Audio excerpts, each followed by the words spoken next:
ඉස්සෙල්ලාට ඇකඩමි YouTube channel එකට ඔයාලව අදත් වෙනද වගේම ගොඩාක් ආදරෙන් මම පිළිගන්නවා. අද මම ඔයාලට කියලා දෙන්න යන්නේ මේ පිටිපස්සේ ඩමියකට හඳලා තියෙන ඇඳුම කොහොමද ලේසියෙන්ම කරගන්නේ කියලා. ඉතින් මේ ඇඳුම ගොඩක්ම ආධුනික අයට ඒ කියන්නේ මහන්න බයයි කියලා හිතාගෙන ඉන්න අයට ලේසියෙන්ම මහ ගන්න පුළුවන්. ඉතින් ඔයාගේ අත හොරු කරගන්න ගොඩාක්ම පහසුවෙන් මහන්න පුළුවන් ඇඳුමක් මූලික මිමි කිහිපයක් පාවිච්චි කරලා හරිම ලේසියෙන් කරගන්න පුළුවන්. ඉතින් අපි බලමු මේ ඇඳුම කොහොමද ලේසියෙන්ම මහ ගන්න කියලා.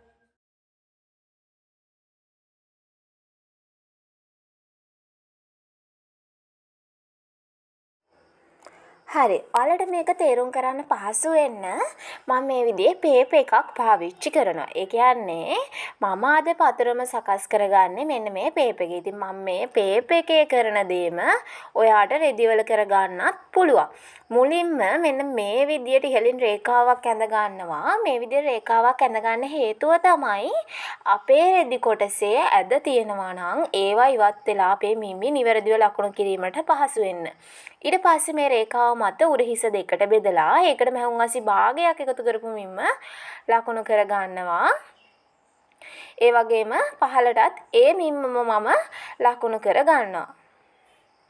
ඊට පස්සේ මෙන්න මේ විදිහට මේ රේඛාවන් යා කර ගන්න පුළුවන්. මෙතනින් ඊට පස්සේ අඟල් භාගයක් උරහිස පහත් කර ගන්න. ඉතින් මම අද අඟල් භාගයක් තමයි මේ විදිහට උරහිස පහත් කරගත්තේ. ඊට පස්සේ මෙන්න මේ රේඛාව මත පපුවට හතරට බෙදලා ඒකට මැහුම් වාසි භාගයයි බුරුල අඟල් භාගයයි විදියට මෙන්න මේ ආකාරයට මේ රේඛාව මත ලකුණු කර ගන්නවා. ඊට පස්සේ මෙන්න මේ උරහිස පහත් කරපු රේඛාව මත අඟල් 3.5ක ප්‍රමාණයක් ලකුණු කරලා එතෙන් සිට පහළට ඉන දක්වා උස කියන මිම්ම ලකුණු කර ගන්නවා.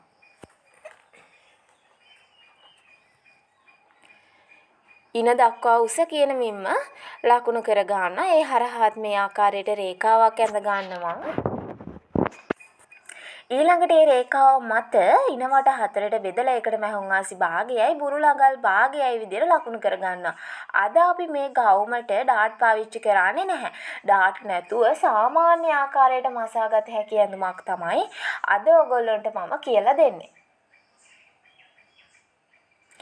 ඊට පස්සේ අපි අර කර 3.5 ලකුණු කරපු තැන ඉඳන් පහළට අවශ්‍ය කරන සම්පූර්ණ උස ලකුණු කර ගන්නවා.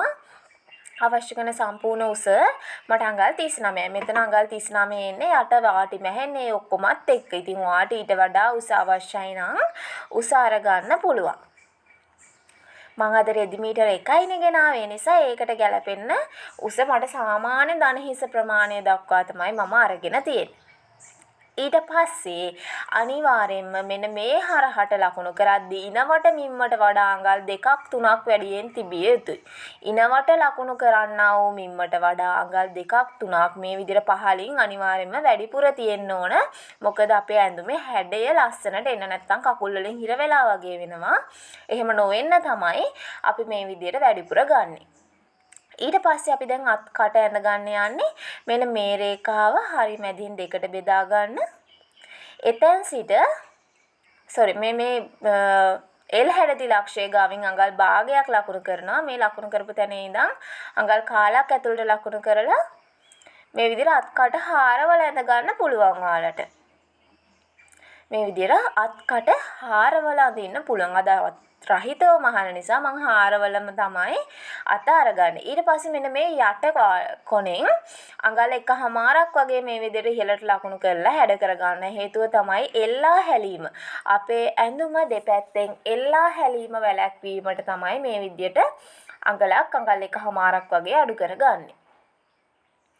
හරි අපි දැන් අපේ බ්ලොක් එක හිමත් නැත්නම් මේ ඇඳුම සඳහා පාවිච්චි කරන්නා වූ මූලික පතුරුම නිර්මාණය කරගෙන අවසන්. අපි දැන් මේක කපා ගමු.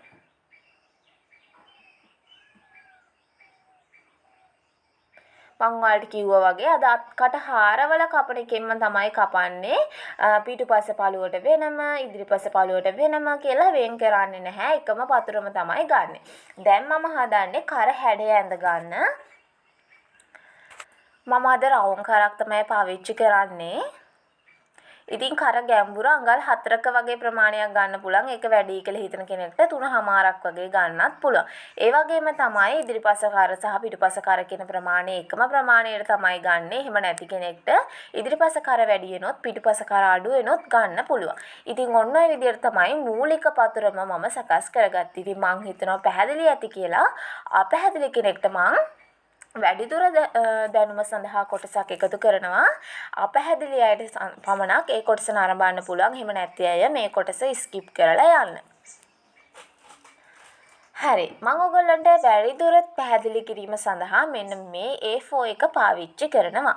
මුලින්ම මම මේක ඔයාලට හඳුන්වලා දෙන්නම්. මේ පැත්තට පළල, මේ පැත්තට අපේ රෙදි කොටස කියන්නේ පළල පැත්තෙන් අපි මුලින්ම දෙකට නමනවා. රෙදි නමා ගන්න විදිය තමයි කියලා දෙන්නේ.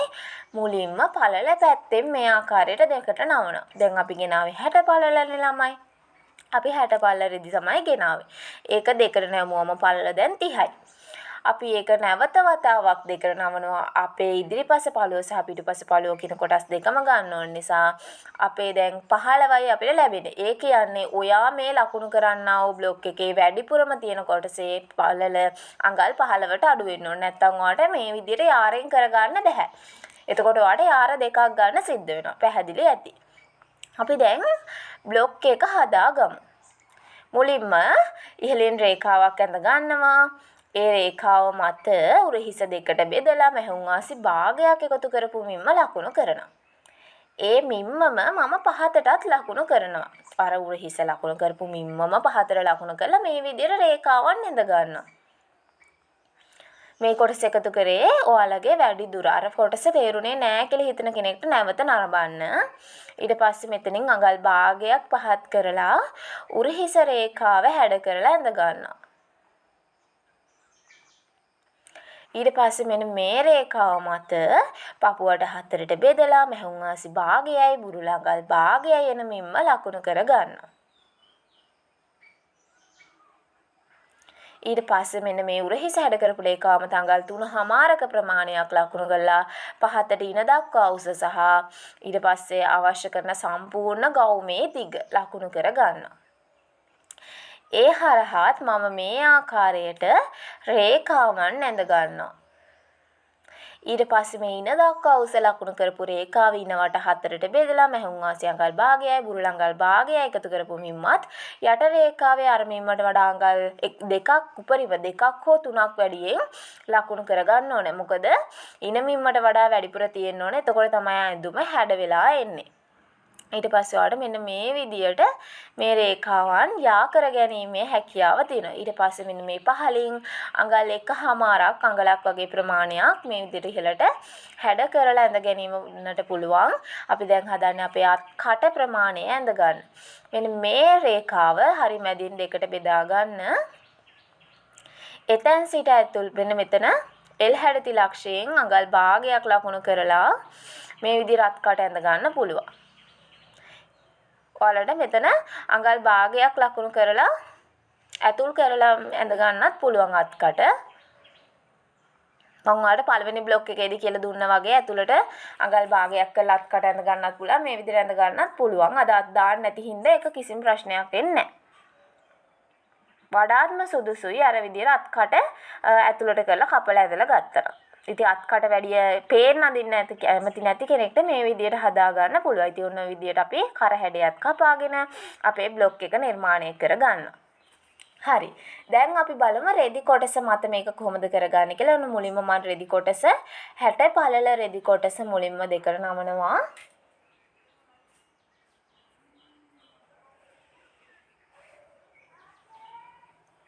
ඊට පස්සේ නැවත වතාවක් දෙකට නවනවා. 60 පළල රෙදි කොටස දෙකට නැවුවා. නැවත වතාවක් දෙකට නැමුවා.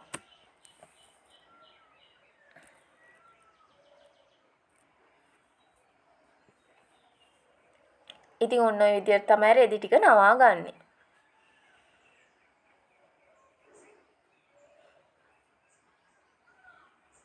ඊට පස්සේ අපි අර හදාගත්ත පතුරම අරගන්න. පතුරම අරගෙන මේ රෙදි කොටස මතින් තියාගන්න. මෙන්න මේ ආකාරයට තමයි තියෙන්න ඕන. නැම්ම පැත්තට තමයි මේ කර හැඩය එන පැත්ත තියෙන්න ඕන. මේ විදිහට බ්ලොක් එක එහෙම නැත්නම් පතරම තියාගන්න පුළුවන්. ඉතින් ඔයාලට මෙහෙම පතරමක් කප ඉන්න අවශ්‍ය නැහැ. රෙදි කොටසෙම උනත් කරගන්න පුළුවන්. හැබැයි ඔයා ආධුනික කෙනෙක් නම් පුළුවන් නම් පතරමක් හදාගන්න. ඉතින් ඔයාලගේ ඒක පහසුයි ගොඩක් දුරට ඔයාට වරදින්න බලන්නේ නැහැ. එතකොට ඔයාට අවශ්‍යම කරන විදියට හදාගන්න පුළුවන්. ඉතින් මේ විදියට පතරම පින්සලෙන් රඳවගෙන ඊට පස්සේ අපි මේක කපා ගමු. මේ ආකාරයට ඔයාලට කපා ගන්න පුළුවන්. අද මම පාවිච්චි කරලා තියෙන විස්කෝස් හැඩපළල චුට්ටක් එහා මෙහා යනවා වැඩි මේ රෙදි කොටස. ඉතින් ඔයාලා ආධුනික කෙනෙක් නම් කොටන් වගේ රෙදි කොටසක් මුලින්ම මැහුම් පුරුදු වෙන්න පාවිච්චි කරන්න. ඒක ඔයාලට ගොඩක්ම පහසුයි මහද්දී. ඉතින් කොටන් වගේ රෙදි පාවිච්චි කරන එක එහා මෙහා යන්නේ නැහැ. එතකොට ඔයාලට ආසාවෙන් මහ ගන්න පුළුවන්. ඉතින් ඔන්න විදිය තමයි අපේ රෙදි කොටස් දෙක. එහෙම නැත්නම් ඉදිරිපස පළුව සහ පිටුපස පළුව කියන කොටස් දෙක දැන් අපිට ලැබිලා තියෙනවා.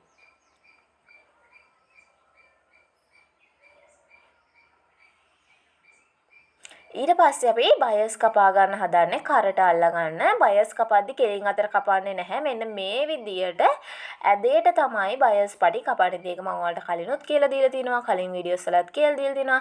ඉතින් ඔයාලට මේක කරට සහ අතට දෙකටම කපා ගන්න පුළුවන්. අද මම කරට විතරයි බයස් කපා ගන්නෙ. මේ විදිහේ පටි කොටස් දෙකක් අවශ්‍ය වෙනවා. අපි දැන් බලමු මේක මහගන්නේ කොහොමද කියලා.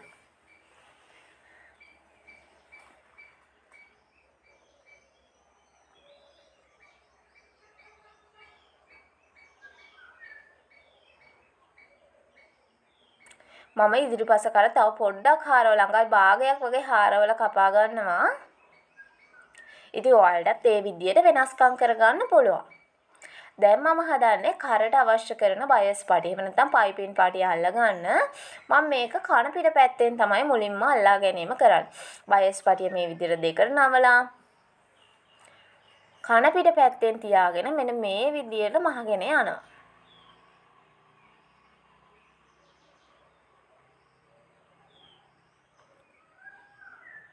ඔයා මේ විදිහට මහද්දි මතක තියාගන්න කර අදින්න කරන්න එපා. සාමාන්‍ය විදිහට බයස් එක තියාගෙන මහගෙන යන්න. කර ඇදුනොත් ඔයාගේ අතින් කර ඇදගෙන මැහුවොත් මේකේ කර ප්‍රමාණය වැඩි වෙන්න පුළුවන්. ඒ නිසා කර අදින්න කරන්න එපා මහද්දි. අනිවාර්යයෙන්ම සාමාන්‍ය ගානට තියාගෙන මහගෙන යන්න.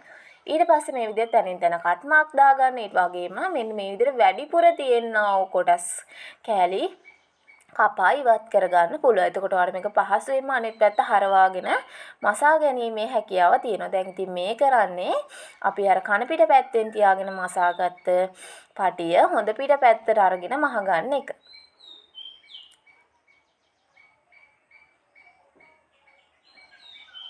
ඉතින් මෙන්න මේ විදිහට ලේසියෙන් ඔයාට කරකට ඒ වගේම ඔයාගේ අත්කටට බයස් පටි අල්ලා ගැනීම කරන්න පුළුවන්. අද මම ඔයාට කරට විතරයි බයස් අල්ලගන්නේ. අත්කට අපේ රෙදි කොටසෙන්ම තමයි නවා මසා ගැනීම කරන්නේ. මේ තියෙන්නේ මේ විදිහට මහා ගත්තට පස්සේ බලන්න ලස්සනටම තියෙනවා. ඉතින් ඔයාට ඒ විදිහටම ඔයාගේ අනෙත් පළුව, ඒ කියන්නේ පිටුපස්ස පළුවත් කරගැනීමේ හැකියාව තියෙනවා.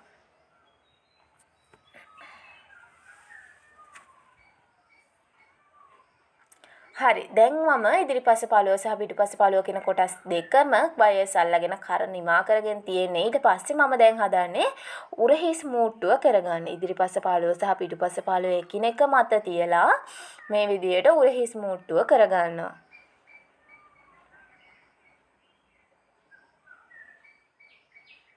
මේ වැඩිපුර තියෙන කොටස් කපා ඉවත් කරගන්න. මේ විදියට කොටස් දෙකම උරහිස් මූට්ටුව කරගන්න. ඉතින් ඕලොක් එකක් තියෙන කෙනෙක් නම් ඔයාට මේක ඕලොක් කරගන්න පුළුවන්. හරි. දැන් මම හදන්නේ අත් කට මසා ගන්න. ඉතින් මෙන්න මේ විදිහට මුලින්ම එක පටක් නවලා, ඒ කියන්නේ අත් කට මහද්දි මුලින්ම එක සැරයක් නවලා මේ විදිහට මහ ගන්න.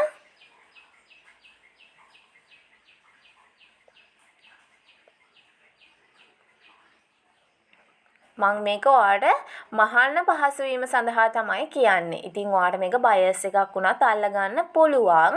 හැබැයි ඔයාලට මේ විදිය ගොඩාක්ම පහසු වෙයි කියලා මම හිතනවා. මම කියන්නේ මේ එක සැරේ දෙසර නවල මහනවට වඩා එක පටක් නවා මසාගෙන නැවත වතාවක් නවාගෙන මසා ගැනීම තුළින් ඔයාලට රැලිවීම ගුලිවීම වලින් තොරව මේක මසා ගැනීමේ හැකියාව තියෙනවා. මේ විදියට ඊට පස්සේ නැවත වතාවක් නවාගෙන මහ ගන්න තියෙන. ඉතින් අත්කට අපි මේ සැරේ වැඩි කියන්නේ අතක් අල්ලා ගන්න නෑනේ. ඒ නිසා අත්කට පොඩ්ඩක් හැරිලා තිබුණාට ප්‍රශ්නයක් වෙන්නේ නෑ. හැබැයි හිම අඳින්න අකමැති කෙනෙක් නම් බයස් එකක් අල්ලා ගත්තත් ප්‍රශ්නයක් නැහැ. ඉතින් ඒ විදිහටම වාගේ අනෙත් අත්කටත් මසා ගන්න ඕන.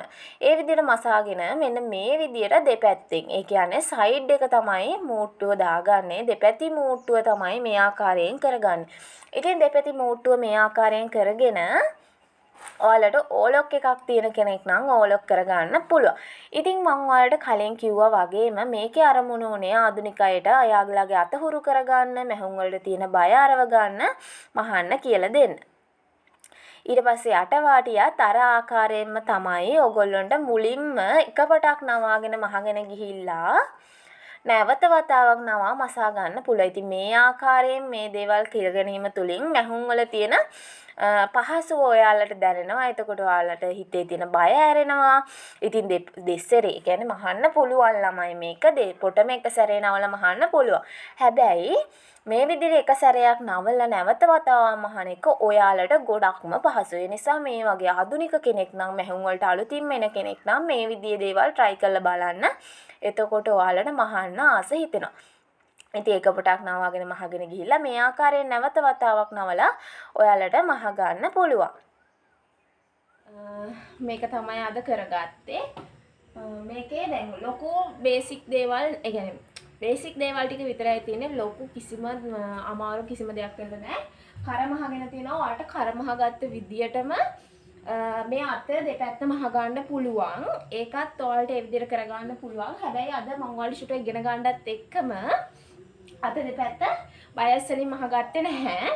අත දෙපැත්ත කරගත්තේ ඔයාලට සාමාන්‍ය විදියට කරගන්න පුළුවන් වෙන්න. එතකොට මේ විදියට ඇඟේ ෂේප් එකෙන්න තමයි ඉන ප්‍රමාණය ගත්තේ. ඉන ප්‍රමාණය මෙතනින් හැඩ කරලා ගත්තේ ඇඟේ ෂේප් එකෙන්න. මේක ඩමි සයිස් එකට තමයි මම අද නැහුවේ. මේ විදියට අපි ලස්සනට මෙන්න මේ අඳුමත් කරගෙන තියෙනවා. ඉතින් මම හිතනවා ඔයාලට මේ වීඩියෝ එකත් ගොඩාක් ප්‍රයෝජනවත් වේවි කියලා. තවත් අලුත් වීඩියෝ එකකින් ඉක්මනටම හමු වෙමු.